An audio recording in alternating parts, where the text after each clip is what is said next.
दोस्तों, मेरा नाम है रिया। घर वाले प्यार से रिया ही बुलाते हैं, पूरा नाम रियाना है। अभी अभी 20 की हुई हूँ। लोग कहते हैं मेरी आंखों में कुछ ऐसी चमक है जो सीधे दिल में उतर जाती है। और हाँ, जब मैं हंसती हूँ तो गालों पर वो छोटे छोटे गड्ढे पड़ जाते हैं। सब कहते हैं बहुत क्यूट लगती हो।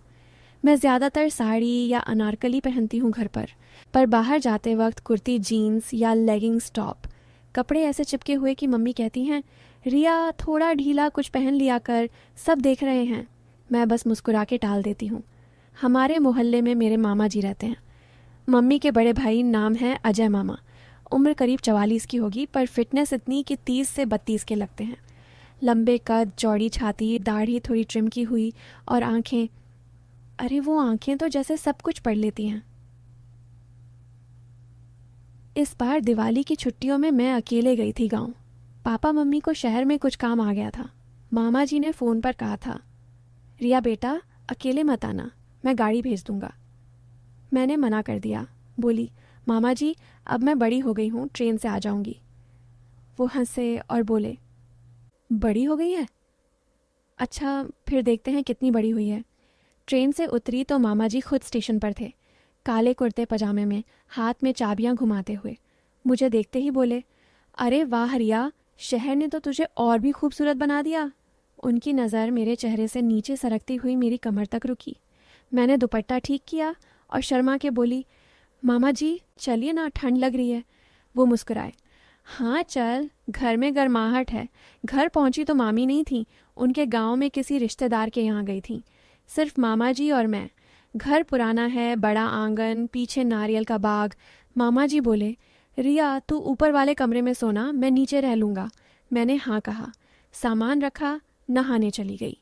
नहा के निकली तो सिर्फ सलवार कमीज पहनी थी, बाल गीले गीले। मामा जी चाय बना रहे थे।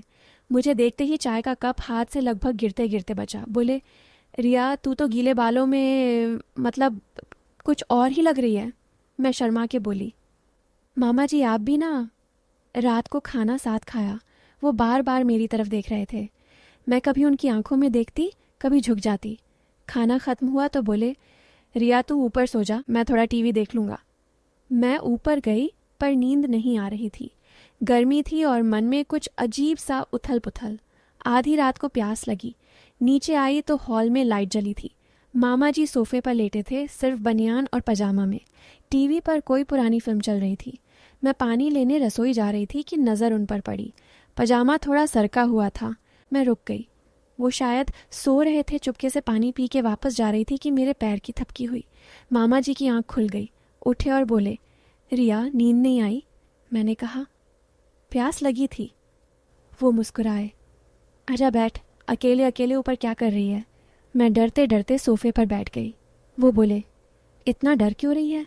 मैं कोई भूत हूँ क्या? मैं हंस पड़ी। वो पास खिसके बोले, रिया तू बहुत बदल गई है।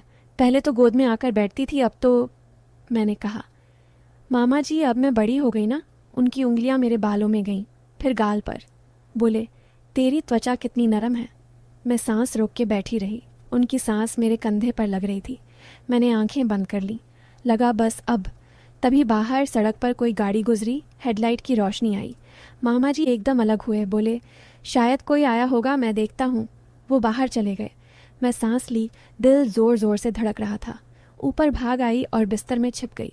सारी रात नींद नहीं आई। सुबह उठी तो मामा जी नहा चुके थे। मुझे देखते ही बोले, सोई अच्छे? मैंने सर झुका लिया। वो बोले, चल नाश्ता कर, आज तुझे कुछ दिखाना है।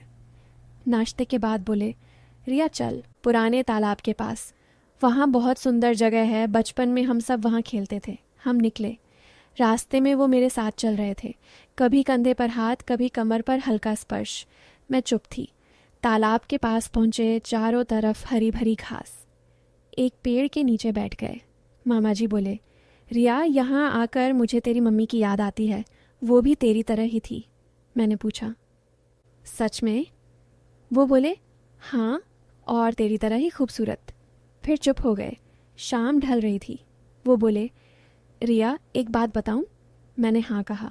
वो बोले, मुझे तुझसे बहुत प्यार है, बहुत ज़्यादा। मैंने कहा, मामा जी मुझे भी आपसे बहुत प्यार है। वो मेरी आंखों में देखने लगे। फिर धीरे से मेरा हाथ पकड़ा। मैंने नहीं छोड़ा।